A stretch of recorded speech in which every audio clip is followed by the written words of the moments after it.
Welcome to the Funtrepreneurs. Here's your host for this episode of the Funtrepreneurs, Bob Kraus. Well, welcome everybody. My name is Bob Kraus, and I am the host of the Funtrepreneurs. It's basically a podcast dedicated to the crazy people who make a living in family entertainment in some form or fashion. Love it. And I have with me my good friend, Shawn Iverson. And Shawn and I met over the phone 10 years ago. I think so. When I was building my very first park. And in fact, it was your dad who started the whole industry. Tell us a little bit about this cool story about your dad starting the whole trampoline park craze. Yeah, so in 2004, he had someone in Las Vegas had an idea to do a new sporting event. And so it was basically basketball, football, and trampolines all on one. And so they came to my father, he was in the trampoline business, and said, hey, you need to design this. And he goes, okay, let's do this. Let's make it happen. I love it. And so built it out, and it never took off.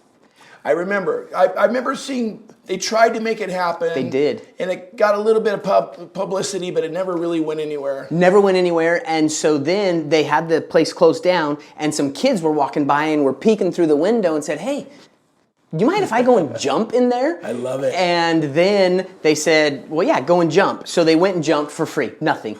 And then they came back the next day, and they brought their friends. And then the guy said, wait a second, we might be onto something. Right. And so then they started charging them, and boom, now it's just blown up. Wow. That's over 800 amazing. Parks in the U.S. now. Yeah, that's crazy. In under 20 years. Yeah. And then he started the Get Air brand, right? He did. 2010 was his first park. Yeah, in fact, they were when I met your dad, he pulled up to see our park when it was just getting finished. And I'll be honest with you, he was like a 22-year-old college, super energetic. This is amazing, Bob. This is awesome. I mean, is he still like that today? He is still like that today. That's awesome. Yeah. Well, you could see how he brought that energy into the business. And I'm assuming once that started to go, you're like, I'm in insurance.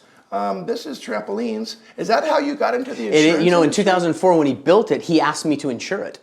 Oh, and okay. I couldn't find insurance for it. Searched everywhere, couldn't find it. Gotcha. So then fast forward to 2010, he's getting ready to open up his own park. And I said, hey, look, I'm gonna find insurance. And at the time, I think his park was the 10th park that was in existence in the United States. And so we were able to secure insurance, and I thought, this is a trend that's happening. And so I better get on the ball. And so then ever since, from 2010, we've always been canvassing the market, looking for other opportunities of having different carriers, because it's been a roller coaster ride. Oh yeah, I could imagine. So I don't know, I kind of feel like I have a little bit of royalty here, or loyalty, or whatever you want to call it, but it is great to be around you. And I have a very similar story. My childhood mentor was a man named John Hewish. Okay. Jim and John Hewish were the guys who invented the very first kind of family entertainment center with miniature golf, video games, all that stuff. Yeah. Built the first big one in San Diego back in the 70s. And we just knew he was very, energetic and successful. But as he started to build these parks, he'd build more and more and more. Little did I know that,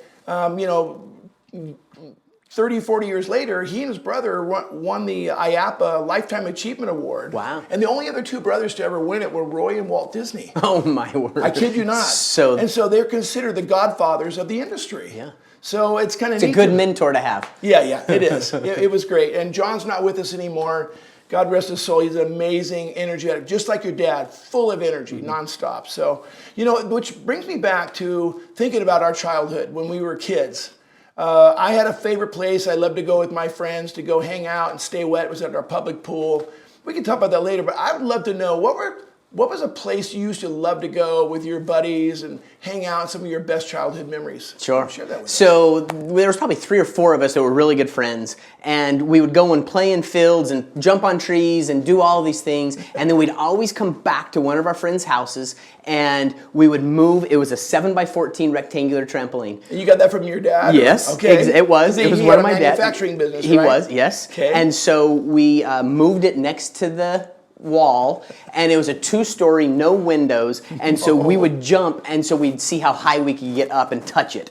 Then we would go and see how high we'd touch it and then do a flip, and then we'd touch it, and we were doing basically going to school and learning new tricks while, I mean, we'd probably be in big trouble now if we did it now. Of course. But it was a brick wall and going, touching, jumping off, and so trampolines have been a part of my life since I could walk. That's amazing. And so, yeah, so I've loved them ever since. Yeah, I mean, we had them in my backyard with my kids. We still have great videos we love to watch.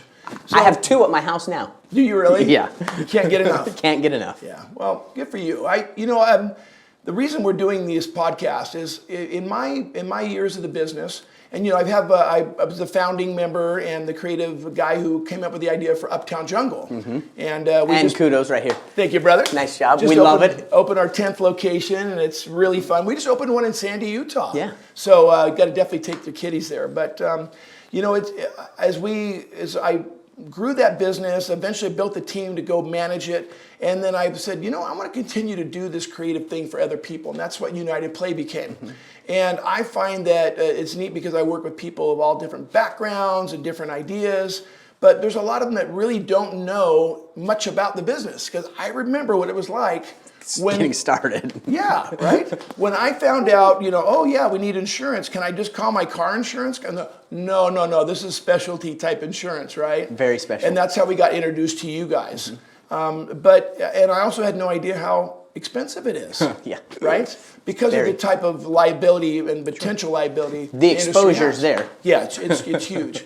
And so, but it was a really interesting experience. So part of this podcast really is to help train and educate and inform people who want to get in the business. Thus the name Funtrepreneurs, right? Love it. These are people who want to make a living in the fun business. So I really appreciate you taking some time, because I'd like to address a couple things, get the current landscape of what's going on in the insurance realm. I know you have some exciting things that are being announced at this conference at the IAATP, the International Association of Adventure Park and Trampoline Association. So it's very exciting, and we'll talk about that in a minute. But tell us about the general landscape as the industry's changed. Like when I got in, everybody said trampoline park. We were one of the first to start saying adventure park because we had way more than trampolines, right? But tell us what's going on in the business. What's happening? So we're actually in a great state right now. And so there's been some times in the past where it hasn't been so good.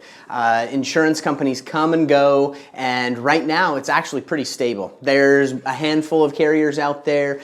Premium for the park owner, probably they don't think that it's very fair or reasonable. But when you look at it from a risk perspective, it's actually about probably where it should be. Gotcha. And so we've seen it go higher. Yep. We've seen it go lower. But right now we're pretty stable and looking for the longevities to maintain. And so it's a positive outlook. And what brings that? It's the change that happens, right? So I remember being educated by you guys that, when there are accidents and things that are happen, that do happen in a park, right? I mean, yes. They happen. Yes. And, the owners are involved and whatever, the insurance companies do the payouts. But it doesn't just happen and you turn an eye to it. There's a lot of, you got to look back at what happened, and now there's a lot of training being involved, right? So talk to us a little about your firm and kind of the whole approach what the insurance industry is doing to help people be better operators. Love it. And so back in the beginning, so 2010, probably through 2014, it was a free-for-all. And we saw deaths, we saw paraplegics, we saw quadriplegics, and we were worried that it was going to kick everything out and insurance companies were going to run away. Yep. It happened, and all of them dropped except for one in about 2015, and then 2016, more insurance carriers started to come back. We learned a lot through the ASTM standards, and so once that came on at about 2014, we started standardizing and making safety requirements for the parks, because like I said, it was a free-for-all before. Yep. And so now what we're doing is we're educating, and we're seeing a lot of the claims happen where the court monitors they're usually young kids. Yeah. So 16 to 19, they're low-paying jobs, and they're on their phones. They're not paying attention. They don't realize that they are life monitors. Yes. They are truly life-protecting, because people can die in trampoline parks. Yeah, I remember they call them lifeguards. They do, exactly. Yeah. And so, it's challenging. And so the first step is to make sure that the lifeguards or the monitors are trained properly. Yes. Making sure you have the proper signage, making sure you have the proper equipment. Yeah. Because it depends on your insurance varies based off of who your manufacturer is. If you have a good manufacturer, then you're going to have a lower rate. If you have maybe one that's a little sketchy, then your rate's going to go up, because their equipment can have faults in it, issues, problems. We're finding most of the claims happen when the monitors are not paying attention or not enforcing the rules. Yes, exactly, because they don't want to be unpopular, right? Yes, exactly. So there's some a teenage boy watching it and sees a cute girl or some friends, and he wants to be, oh yeah, I'll let them do a backflip or do whatever, or double bounce or whatever, right? Which I'm sure you guys did a lot of that in your backyard. Absolutely, we did. That's how we got up high. But we don't do those anymore. I love the ones that are out now. These guys are like the 4 guys that will get a guy going for like 40 feet up. Oh yeah, it's crazy. Yeah, we didn't have a high performance trampoline, but, but it was still, it had enough spring. Yeah, it was. But I know what you're saying, and it's really important that they respect and honor their job, because if they don't monitor properly, things go bad, right? It's true. And here's what's crazy. Things can go bad even with a perfect monitor. Meaning, I remember a situation where a dad, and here's what I always say, you know who gets injured in my parks? It's the 32-year-old dad who's showing off to his kids, hey, watch what I can do. Yeah. And he does some crazy trick and lands wrong and sprains his ankle, right? Or whatever it is. So.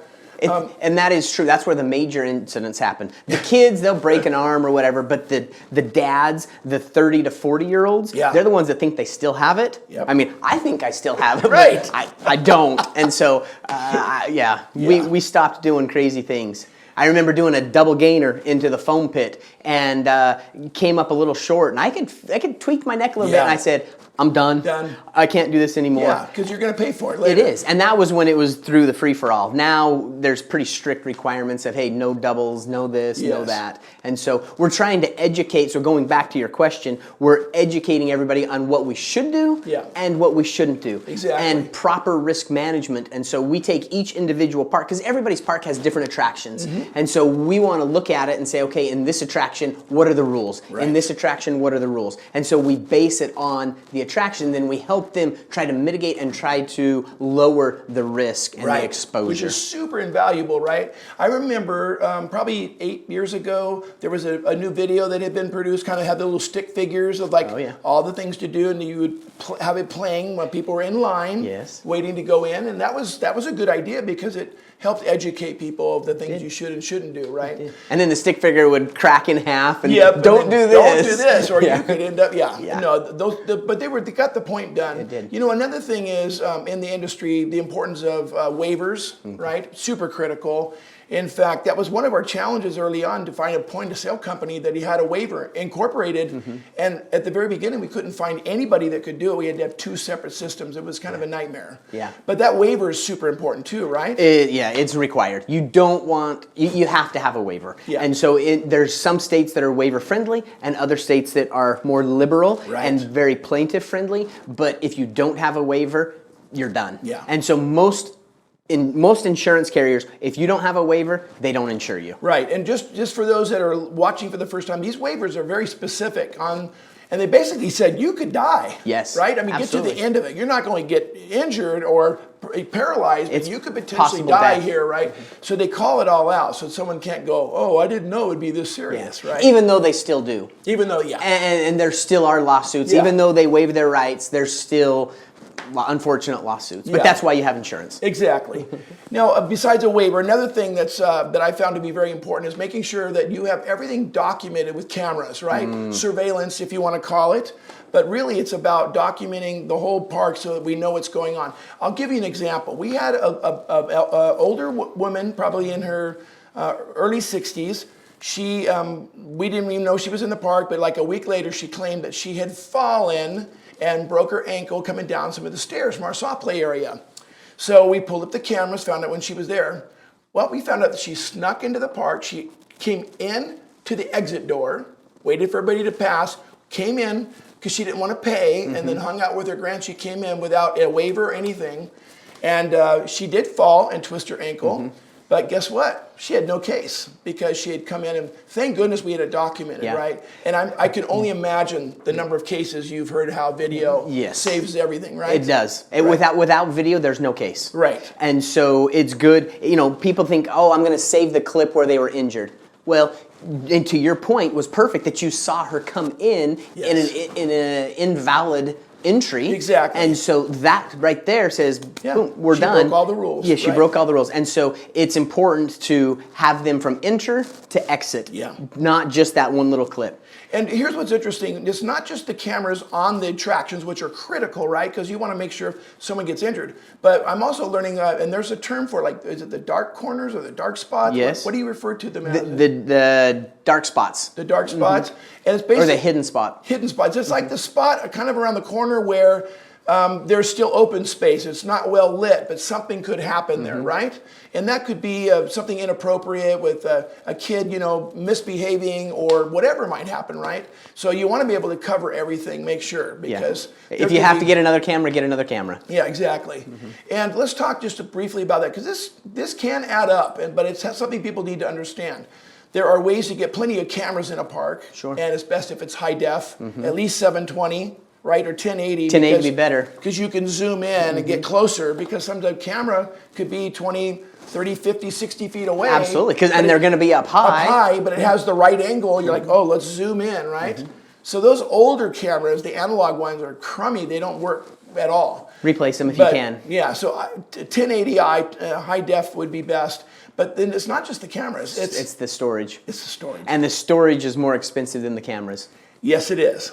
So it's not just the storage for the one time, keep it recorded, but then you got to archive it. And so keep in mind that it's not just about getting it on tape, but then you got to keep it. So there have been different trends. We've heard as long as 3 years, and we heard 2 years. Recently I heard it's now only a year, but I think it depends on the insurance. Are there some general rules of thumb that you could share that would just kind of give a little insight? As long as you can keep it. Because you never know, because you may get the statute of limitation varies per state. And so the statute of limitation is the point where they can come and file a lawsuit. And so if you know there's an injury, then you need to archive, you need to clip and cut that section out and then archive it and save that indefinitely, or at least until the statute of limitations is up.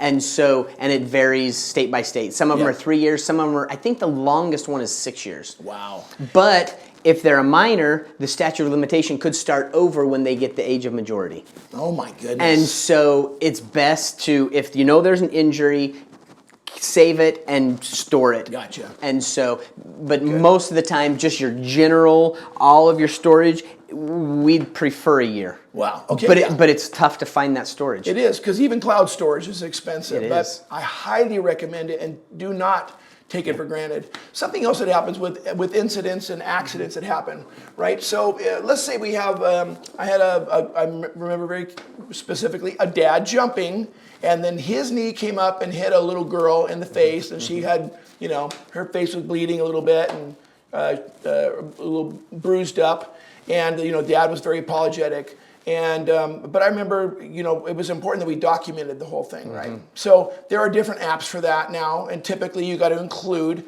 some sort of written report, meaning that someone has typed in what happened, who are the name of the people that are involved, right? Correct. The one who, all parties involved, preferably with names, addresses, phone numbers, any of the stuff we can pull, ages. But also to take a picture or more, if you can, to try to have documentation of the scene, right? Sure. Well, hopefully you have the video. Yeah, you'll have video for sure. Yeah. And so a little spoiler alert for tomorrow for the announcement for the insurance. With the insurance, it comes with an incident reporting app. Oh, nice. And so with that incident reporting app, it's on your cell phone or on the computer, whichever you prefer, and it goes through 50 questions, and they're drop-down questions. Wow. Because what we're finding is, if you're just going to write a report, you're not asking the right stuff. you're not, and they're putting too much detail in. And so they're saying, they're going and saying, the guy just broke his leg and blood was everywhere. It was the worst thing I've ever seen in my entire life. Gosh. And you don't want that. There was blood, possible broken leg, injury to the leg, and so it's a drop down click, click, click, click, click. Wow. It's really fast, and then you don't have to worry about saying too much because we found that that's a major problem. It is. Because then they're like, oh, the person who's been hurt or injured, now like, oh, a lawsuit. Yeah, because now that incident report will show up in court. And so you need to make sure that it's a proper incident report. Gotcha. And so that's what we love. That's one of the many items of the new insurance program that will show how to do it and do it properly. Yeah, that's awesome. Well, and so congratulations. I'm excited to hear about this rollout. Of course, it'll be in the past once everybody starts watching this. Right. But it's nice to know. And how long have you worked on this to get this? I mean, a year and a half. Okay. And so remember last year we were talking about it. I said we're close, and now we finalized it about 2 months ago, and we're launching it tomorrow. Well, what a great achievement for you personally. Thank you. And I don't know, it's kind of neat. It's like it's also part of the Iverson heritage, right? That your dad was this innovator, and then you helped come into the industry, keep it safe, and also creating new things to keep the industry doing well. In fact, recently you were recognized, the Insurance Center was named the best practice agency for the 5th year in a row.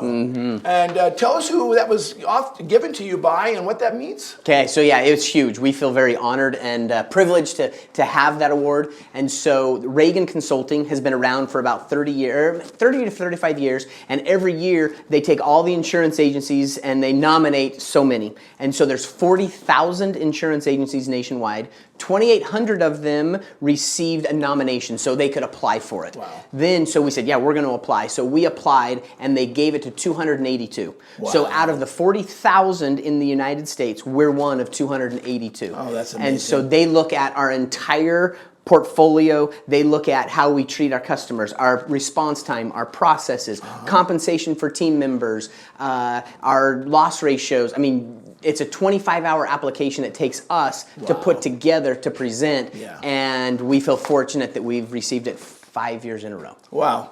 That is amazing. Well, you're doing things right. And, Thank you. And you talked about doing the right thing. I remember had another situation where a little girl got injured and she broke her growth plate.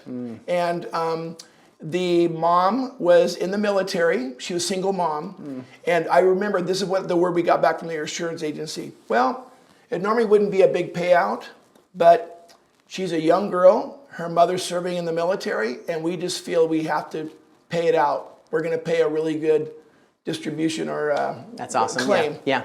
And they did it because it was the right thing to do, right? So these underwriters who work with you, right? So you've got various carriers. Is that what they're called? Correct. Right. Insurance carriers. All right. The carriers, and there's how many?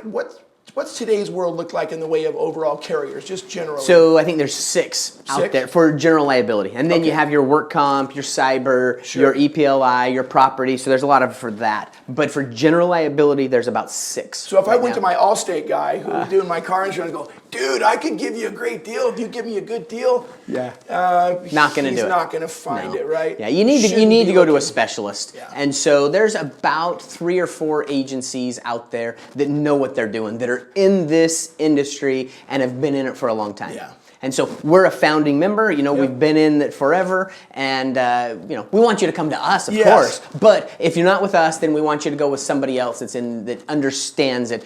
Don't go to your brother-in-law that might know somebody who knows somebody. Yeah, that's not the way to do it, because this is too specific and too much of a niche that you've got to have it. Well, and so let's talk. I'm gonna chat about something that I think is really important for everybody to understand. This insurance is not cheap. No. And it's nothing you need to be ashamed of, because it's just the nature of the industry, right? Is. And I'll remember when I shopped around like the second or third time just to see what was out there. I got lower quotes. But then I had someone take a look at what the quote offered and the inclusions? Or the exclusions and what's covered and what's not. And what's not, right? So the exclusions, it would say, you're covered for this, but this is excluded, this is excluded. And I'm like, wait. That's what I do. I know. This is like people who fall the certain height or blah, blah, blah, and do a backflip will not be covered. I'm like, well, we can't always prevent that, right? So all of a sudden you realize, well, no wonder it's cheaper because they're not going to cover me if something bad happens, right? Is that something you see? There's a few carriers out there, not part of the 6. I didn't include those that dabble a little bit in it. Yeah. But you do not want a second class, second rate insurance. Yeah. You've got to have the top notch because this is your livelihood. It is. Insurance, it's going to be your third expense. Your first expense is probably going to be your rent. Second one is going to be your employees, and third is going to be insurance. Yep. You're not skimping on your rent. You're not skimping on your team members, and so you've got to have good insurance as well. And so that's this industry. And I'll remember, and this is why I'm such a big proponent, when this accidents would happen, when they would occur, I always remember that sense of comfort knowing, well, the insurance company's going to take care of it because we paid for it. Right. Now, that's not always true, though, if it continues to happen, right? Correct. In other words, it'll only happen so many times, and then what, do you get some sort of a notice saying? Non-renewal. What's it? A notice of non-renewal. non-renewal? Yeah. Basically and says. So hopefully you don't, with us, we're going to have conversations way before that. Yeah. So with the first claim, we're going to say, okay, what's going on? Yeah. What did you do or what could you have done better? Right. How can we prevent this next time? Yeah. And put in risk management techniques to help that so that doesn't happen again. Right. You don't want to have 2 claims of the same type. Right, because then it shows you're not paying attention. You're not doing. Okay. And you're not willing to change. Yeah. And so you have to be humble enough to say, okay, my park is a little dangerous here. We need to change some of these features and tweak that. And that's what we're there to add extra value. It's not just, hey, here's an insurance policy, see you later, we're gone. Yeah. It's, hey, look, we're a partner. Yeah. And so that's how we need to look at it. Yeah. And so a lot of agents look at it and say, okay, I am the orthopedic surgeon. When you need me, I'm here, but other than that, just don't come to me. Right. We are your family practice doctor. We want your well checkups. We want to know if you have a flu, a cold, cancer. We want to know everything about you. Yeah. And so we're there to partner with you so that these things don't happen, so you don't get a notice of non-renewal. Right, because you don't want that either. No. Nobody wants to pay out any money on these things. So because as soon as an insurance company cancels you or non-renews you, everybody else is going, why did they cancel you? Right, because the word gets out, right? It does. And so they're going to say, well, if they cancel, we don't want you. Right. And so we've got to have that, we got to stop it. And right when the first claim happens, then we're right there saying, okay, look, what can we do to make this better? You know, I'm really proud. Brad Collins, our president of Uptown Jungle, speaking this week. He's speaking on the culture of safety, right? And then United Play, the company that I started as an afterthought of all this fun stuff I did for building my own parks. United Play, we've been around almost 6 years and had 0 claims. Not a single one, right? And you know what? That does not come easy. It's hard. Because it's all about, like you said, manufacturing has to be good quality, right? And so when you use a good manufacturer, you know you're going to get good stuff. Right. And if they're really good, they're constantly innovating and improving on things, right? Yeah, absolutely. Whether that's the pads, the springs, how things are covered, the entry, the ASTM rules being incorporated across the board. Right. Which is, you know, ASTM is a standard that's used in construction, it's used in all forms. Entertainment. You know. At Disneyland. Yeah, across the board. It's a standard. So having those things are really important. But also the training, like you mentioned. I've done some build outs for some parks for a company also with the name Air, but it's called Big Air. And they run a great business. I really admire how they run their company. They're very, they don't take anybody on. They kind of hand select who they bring on as a franchisee. But one of the things I love is, I remember when we were finishing one of the parks in Arizona, they were getting all the staff trained, and they were all out there with their iPads every morning doing their documentation. Yep. So let's talk just briefly about that. How important is daily maintenance records, maintenance logs, and photo documentation of what's going on here? How important is all that? Extremely important. And that we can add that to the incident application as well on your phone. And so, because then what's going to happen, if something goes wrong and you knew about it prior to, then you're going to be held liable. Yeah. But if it's something that somebody just came and took a knife and cut the mat and someone fell through it, you're not going to be held to a higher standard because you did an inspection that morning. Right. and it's documented. It has to be documented. And so whether it's in the app, whether you have a piece of paper that you go through, then take a picture with the iPad, I mean, that's perfect. If you can do all of that, then again, that's just good risk management to help eliminate the exposure that you have. I agree. An example that I know specifically is in time springs can come undone and hang down. So imagine an average trampoline has 200 or 300 springs, but let's say in an area you get 2 or 3 of them in a row that seem to have popped. And there can be different reasons why that happens. Sometimes the weight of somebody on the retraction can pop the little thing out. Sometimes the springs break, right? And you'll just have a bad spring or just a lot of heavy tension. We'll find that if that creates a weak spot, so that's where a leg could easily go down in, and that's where you probably have heard of injuries, right? But if you every morning have to take photos and document, taking imagery underneath the tramp. So one of the things we say, hey, put floodlights under this deck, because every morning you take pictures. You're not shooting in the dark. You don't want it dark. Stupid, you couldn't see anything, right? Yeah. But that's I love that. Yeah, just add floodlight. That way you see everything. Otherwise, you're like under there with a flashlight. Yeah, it's and hard to see. It's hard. It is. But when you see broken springs, it's kind of easy because they kind of hang typically. Or you'll begin to see them on the ground. And broken springs are not always a faulty spring. It could also be that in the manufacturing of something, there's a stress point also. We'll find that where the steel has to be redone, where we have too much tension on the spot, right? Sure. But and that usually happens with something custom built.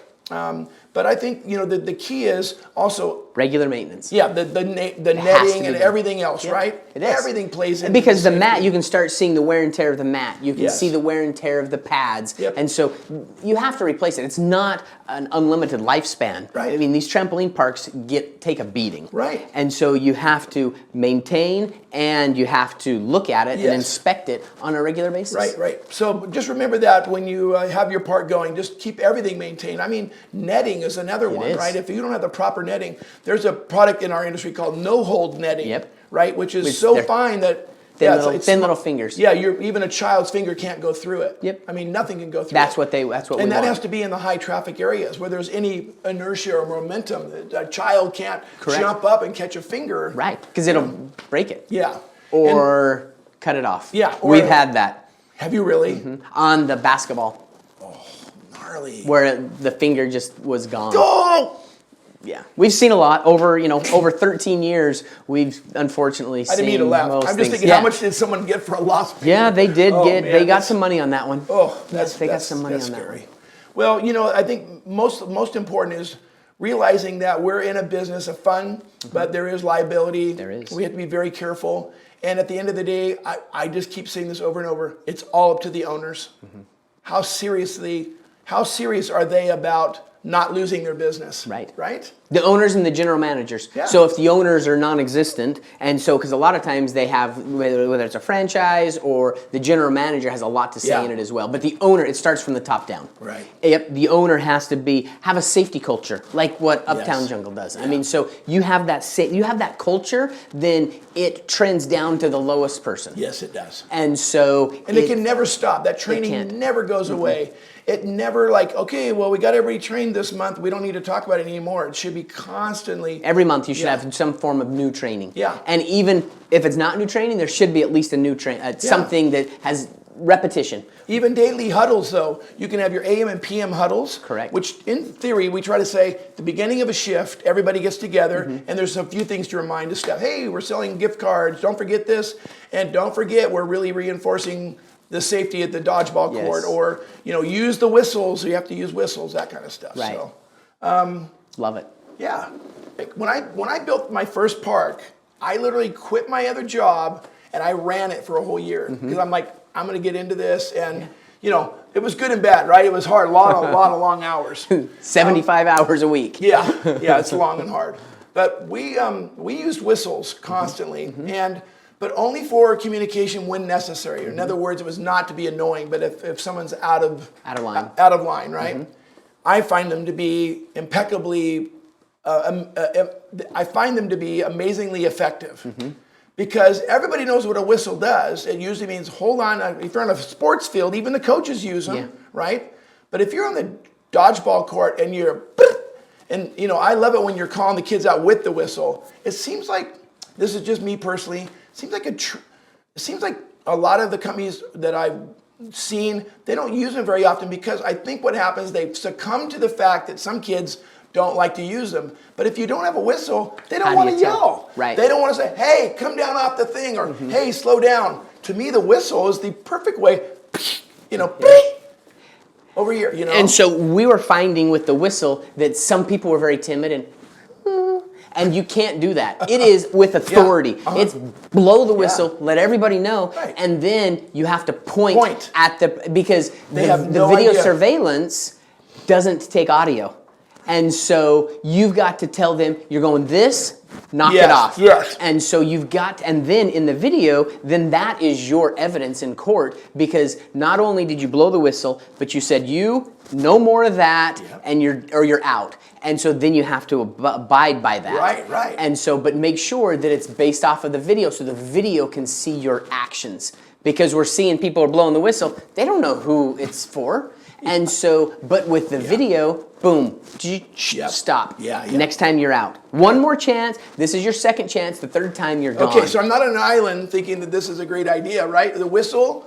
Yeah, you think we love it. Yeah, some people don't use it, and so it's not a requirement for the insurance. I get that. But I personally think that it's a good risk management because it keeps. I mean, look at the swimming pool. Yes. When you were looking at all the girls at the swimming pool when you were younger. How many times I got in trouble for cannonballing, or doing a dive that I wasn't supposed to, and they'd yell and at you. They blow the whistle. I'll blow the whistle. Right. When you're getting up, they come out of the water.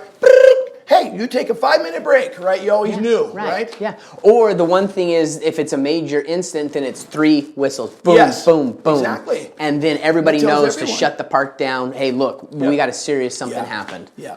And so so I'm a proponent of the whistle, but again, not required. But I am a proponent. Maybe it's my old school, but I just love the effectiveness. I do too. Yeah. So, well, I think as we move into these associations that we're a part of, so tell us about IAATP. What does it stand for? You've been a member from the beginning, right? Yeah, I'm a founding member. So I think it started 2013. I think or maybe 14. This is the 10th year or 11th year. I'm not sure, but it's the Indoor Association of Trampoline and Adventure Park Association. Yeah. And so we added the Adventure Park because there's not as many trampolines, all trampoline parks, because they're more coming, they like your model, and they're going to the Uptown Jungle model and adding other attractions in there. And so we want to encompass all of that. And so the association is a great thing because it educates. So in the next 2 days, there's an educational session every hour. Then today there were court monitor trainings.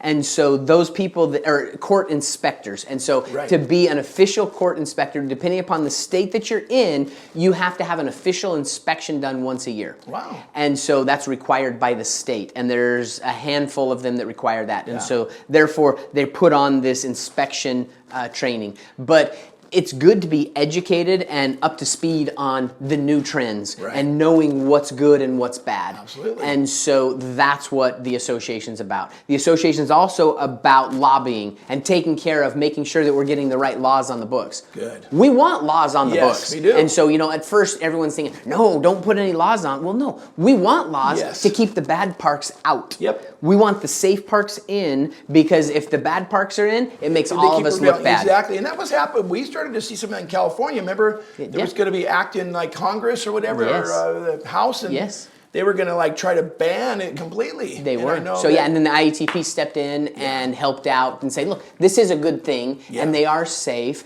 and it's good to have the statistics, and it's an adventure. And so there's going to be injuries, but people need to realize that they're taking a risk when they enter the park. Right. Just like skiing. Skiing is a risky sport. Sure. And you're going to get hurt. Some people are going to get hurt, and you just got to realize that if you're going to take on the risk, then take it on. You just do everything you can around it to keep it from happening. Yes. Yeah, so I love the fact that our industry continues to evolve, get better and better at what we do. The adventure park, let's just talk about one last thing. Sure. Back in the day, it was Trampoline Park. And I remember it was like a year or two ago, you told me, hey, things are shifting because I'm working on a new program that says we're not going to just get, because it used to be if you had one trampoline. Yeah, if you had one trampoline or 30, Yep. the cost of the insurance was the same. Correct. Literally. Yes. Right? Yes. And now you're saying it's based on the mix of attractions. That's correct. Right? That's So correct. if you have one or two trampolines and this one's kind of low impact, it's whatever, that's going to affect the rates. That bring it'll it down. lower your rates. That's Right. correct. And then if you have 5 high performance trampolines, Yes. that's going to raise your rates. All right. And so depending upon what attractions you have is, and then other things, obviously if you have a bunch of claims, Yeah. what your revenue is.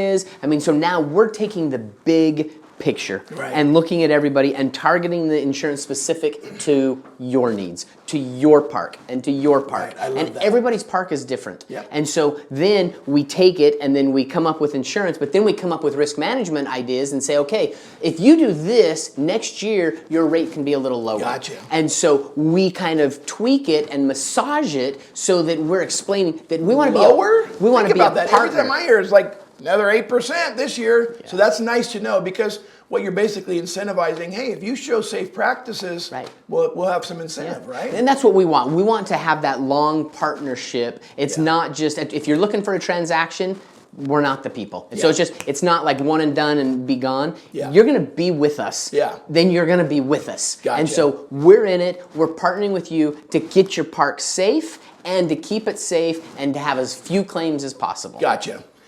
Now, I'm not going to give any numbers here because I know it'd be hard for you to do this, but I did ask a guy a while back. I said, hey, how much money, is it a percentage that you make? He said, yeah, every insurance broker basically gets paid the same percentage. Correct. Of whatever. Depending upon what type of policy it is. What kind of policy. And the only time it would ever go up is if you sold a whole bunch of a specific policy. It might go up another point or two, or a certain whatever that is. I'm not using the right vernacular, but the good thing is to know there's not people out there gouging others, because you can't, right? Yeah. And it's a competitive market. Yeah, and so you've got to be competitive. So I love that. So Shawn, let's face it. If someone's going to go build an adventure park, and let's say it's 25,000, 30,000 square feet, right? My parks are in that 15 to 18, but our newest one's like 23,000. Okay. Well, let's just say 25,000 square foot. And they've got a mix of trampolines, climbing walls, maybe the slick slides, whatever people are doing today, all the new things. Generally, what kind of range, where would it start? In other words, imagine there's somebody watching this right now, and they're like, yeah, I'm going to go raise money, I'm going to do this, and then they're like, well, how much am I going to need for insurance? Okay. I kind of have a general idea, but is that somewhere like starting in that like $75,000 range and up? You're really close, yes. And so, but that was how it was in the past. Okay. And so now with our new program, it's going to say, let's talk about attractions. Oh, nice. What are your attractions? And so we can massage those numbers down depending upon what attractions you have. If I have a bunch of climbing walls, Yeah. and a couple, Yeah, and maybe only one trampoline, then let's massage that and get those numbers down. Gotcha. And so, it used to be really standard. It was a cookie cutter. Here you go, boom. minimum policy. Here it is, you're done. And it is based off of revenue or payroll. Okay, that's and so true. there are other things, not just square footage, but there are other things involved. And then your claims history. So we look at all of that. Yes, it all plays into it, right? And so one thing that we've found that is our biggest, not fault, our biggest issue of having new park owners come to us is the questions that we ask. We want to know everything about you. And so, because the more we know about you, it's like painting a picture. And so, if I can only use 2 colors, my picture's, it's not going to be very nice. boring. But if you give me all the information, I'm going to paint a Mona Hey, I'm a Lisa. previous business owner. I've done this. I've had this success. And so the more information we gather, and so it's important to have a full submission. And so we ask a lot of questions. Yeah. And so some people say, I'm not going to give you all that information. I say, okay, we're not for you. Yes. We want to be a partner, and we need to know all of that information. Then we can make this beautiful Mona Lisa and get your rate lower. You know what I think of when you say the Mona Lisa? I think of a mosaic. Yeah. I was with my dad in Italy. I'll never forget. We went to the Vatican, and every day we would come back, and we went past this little art store, and there's this beautiful mosaic of this little vase with flowers in it. And as you got close, it looked like a painting. As you get closer, there's But it was literally the hundreds of little tiles. things. That's how I envision That's exactly so it. much of what you do. That is exactly it. Because it's all the little details, the information, it all plays into this, right? It does. It does. And so I just finished a video called How to Write a Business Plan for Family Entertainment, right? And at the very end, I say, look, if you're not willing to do this business plan, I'm just suggesting you do not go into business. Right. Because if they're not willing to practice tough things up front, right, what are they going to do when the business opens? Yep. Right? They just want to get by on the easy things. So, exactly. Okay, so, and so you said if, let's just say a minimum of most of these parks, say they were at 75,000. Sure. It could go down depending on the mix. Let me ask you a question. This is something I wasn't going to mention tonight, but I find it really fascinating, is if we were to take things, let me just, if you did a scale of 1 to 10 for me on things, I'm just going to, you'd say, oh, that's a 10. Okay. Okay, so I'm going to start with, I think, a 10. Like it would be the performance trampoline. Okay. Where would you give that? 9. A 9. Okay. A regular trampolines, like say a regular open court trampoline. 5. Okay. How about a climbing wall with an auto belay system built into it with a floor monitor that locks everybody in and watches them? With a floor monitor, probably a 3. Okay. How about a soft play place to go for the kids to go play in? With a monitor? Yeah, usually if it's big enough, they'll have one walking around, but... Probably a 2. Okay. Without a monitor? Probably a 4. Okay.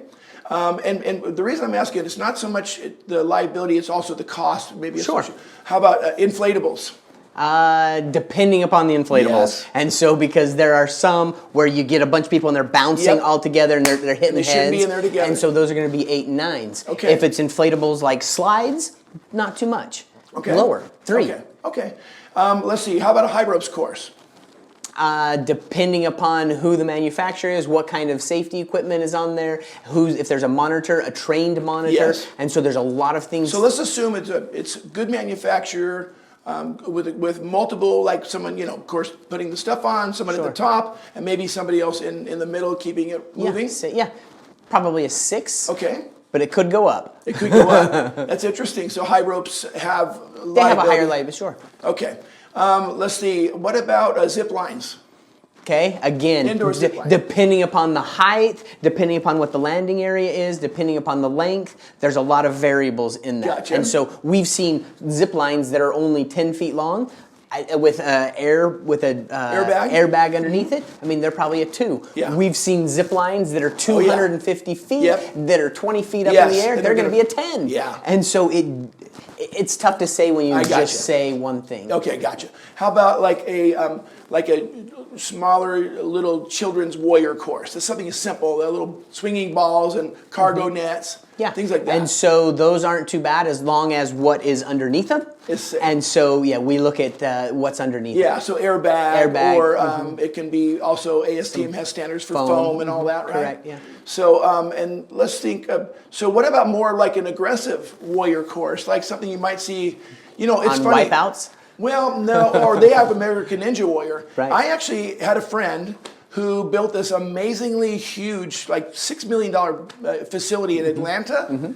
And they hired the guy from American Ninja Warrior to build their Ninja Warrior course, $350,000. Wow. And they opened it. It was a big weekend. Everyone's there.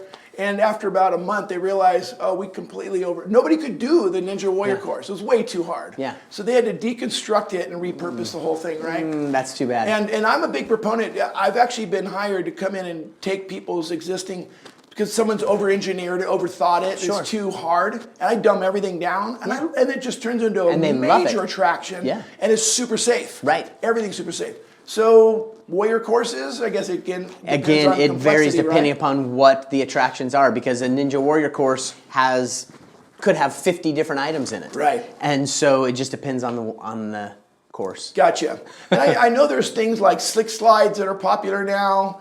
I've heard a little bit of mixed reaction about how they're doing overall safety-wise. And And then what are some other new things that are happening that you're seeing? And so one thing that we Airbag don't jumps. like, airbag jumps, again, depending upon the height that we're there. Yep. One thing that we don't really particularly like are the wipeouts with 2 hammers on them. And so if there's one going around, so it's where you stand and then they come around and knock you off. And so, one is fine, 2 is bad. Okay. And so It makes it too much. It does. Okay. And so we've seen so many injuries when there's 2. Okay, gotcha. We've seen slack lines, we've seen Foam pits.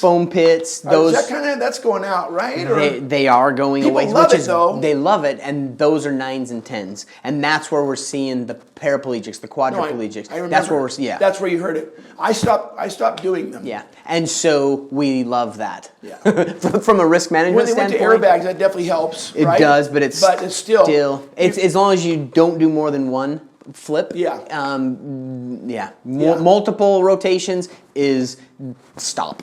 There was a guy, you probably remember him, he was an attorney that spoke at IAATP several times. I can't remember his name right now. He let me record his session, which was called The Forensics of a Trampoline Park Lawsuit. I recorded it. He was from Colorado? Mesmerized by him. Yeah, and so there are good things. The good thing is that there are good attorneys out there that can help and save, and so we want them on our side. Right. We think that they're on our side, and so we've looked out and found great But there are attorneys. also attorneys that are going to be out. Ambulance chasers. Yeah, and maybe even people who become specialists in this field, I'm guessing. And we want to set precedents, and so we want to stop it immediately, and so that's why it's important to have all those risk management tools so that the precedence doesn't happen. Yeah. In Washington, for instance, about 10 years ago, an attorney put up a billboard and said, "You want $5,000? You jump to this tramp, call me." And it put the trampoline park out of business because they paid out, boom, boom, boom, boom, boom. And he was collecting he was giving $5,000 to the person and taking $5,000. And because he had set precedents on one little issue. And so we can't let those attorneys set precedents. Gotcha. You were talking about the expense, that it's this great big expense for the general liability, around $75,000. The good thing is you don't have to come up with it up front. If you want, we can finance it for you. And so, you're looking about a third. So you're going to have to come up with about a third of it down, and then we can break it up, the rest of it in installments. Yeah, and it's pretty reasonable. I mean, it is. I mean, it depends on the interest rates. And so right now, now it's probably interest rates are high. Yeah. And so the financing is more expensive, but I mean, it's expensive everywhere else. So don't think that you've got to pay that full amount. If you want to, more power to you. Pay it all. Yeah, I got you. So that's nice because you can, like you said, put a third of it down and then just pay the rest over the rest of the year. So that makes it good. Yeah. Well, good. Some carriers actually have an audit, and so you look at it and they say, okay, I think I'm going to do $2.2 million this year, and you ended up doing $3 million, and so you have to go back and pay money back. Right. And so we represent companies that do that. But with the new IATP program, no audits. Wow. And so exciting. You don't have to worry about paying back premiums for that past year. That's amazing. So we're excited about that as well. That's really amazing. Well, Shawn, I mean this wholeheartedly. I feel like I loved your dad and when I met him, and you're just another continuation of this generation of Iversons that are going to really make a difference in this field, in this industry. And I can't not think of any other industry that a man could be in that is more fulfilling than family entertainment. It is. And I'll tell you why. It's a place where we bring families together, right? We create memories for children. Absolutely. That will literally last a lifetime, right? And they'll remember the places they go. And then it's also a place of celebration, right? They have birthday parties, all the things that happen. We give them a full body workout in our parks. They go home tired and they've had all this exercise. But out of all the industries in the world, there's none that do what we do, all of this together. And it's something I'm really proud to be part of. And my friends say, "Oh, what are you going to do down the line?" I said, "I'm never leaving this industry. It's just too fun." It is. Right? It is. And it puts smile on people's faces. And then that smile is contagious to everybody else. Yeah. And so we get to make a living producing smiles. It's true. How cool is that, right? There's nothing better. So, Shawn, it's great to be with you. You bet. Thanks, Bob. Thanks appreciate again it. for being here. You're a good friend, and I appreciate all that you're doing for the industry. Yeah, thanks. Appreciate it. The Funtrepreneurs is brought to you by United Play, your one-stop solution to design, manufacture, and build thrilling attractions. for family entertainment centers and adventure parks.